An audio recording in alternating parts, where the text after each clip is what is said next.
विना तिकीट प्रवास करणाऱ्या प्रवाशांविरुद्ध मोठ्या प्रमाणावर मोहीम राबवून चालू आर्थिक वर्षात तब्बल 117 कोटी रुपयांचा दंड वसूल केला आहे. तिकीटधारक प्रवाशांना त्रासमुक्त आणि आरामदायी प्रवास अनुभवता यावा, तसेच रेल्वे सेवेची गुणवत्ता सुधारावी यासाठी ही कठोर कारवाई करण्यात आली.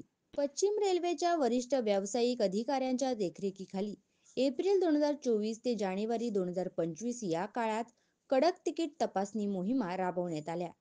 या मोहिमेदरम्यान 2.24 लाखाहून अधिक विनातिकीट प्रवाशांवर कारवाई करून 13.8 कोटी रुपये दंड वसूल करण्यात आला. मुंबईतील उपनगरीय रेल्वेमध्ये विनातिकीट प्रवासी हा एक मोठा प्रश्न असून त्याविरुद्ध कडक उपाययोजना करण्यात आल्या. जानेवारी महिन्यात लोकल आणि फलाटांवर 98,000 विनातिकीट प्रवाशांवर कारवाई करून 4.13 कोटी रुपयांचा दंड वसूल करण्यात आला. तसेच वातानुकूलित लोकलमध्ये विशेष तपासणी मोहिमा राबवून 52,000हून अधिक प्रवाशांवर दंडात्मक कारवाई करण्यात आली.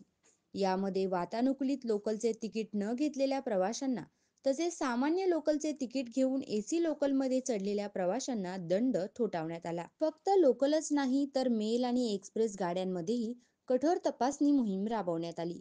अशा मोहिमेत अनेक विनातिकीट प्रवासी आढळले. याशिवाय आरक्षित न केलेल्या सामानासह प्रवास करणाऱ्या प्रवाशांविरुद्धही कारवाई करण्यात आली. रेल्वे प्रशासनाने प्रवाशांना तिकीट न घेता प्रवास न करण्याचे आवाहन केले आहे.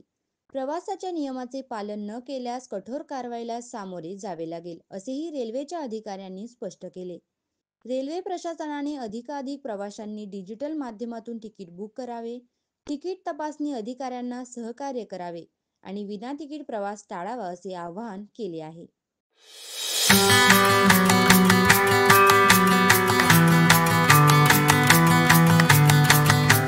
अशाच महत्त्वपूर्ण बातम्यांसाठी फॉलो, लाईक, शेअर करा आणि पाहत रहा आपला महाराष्ट्र डिजिटल. नमस्कार.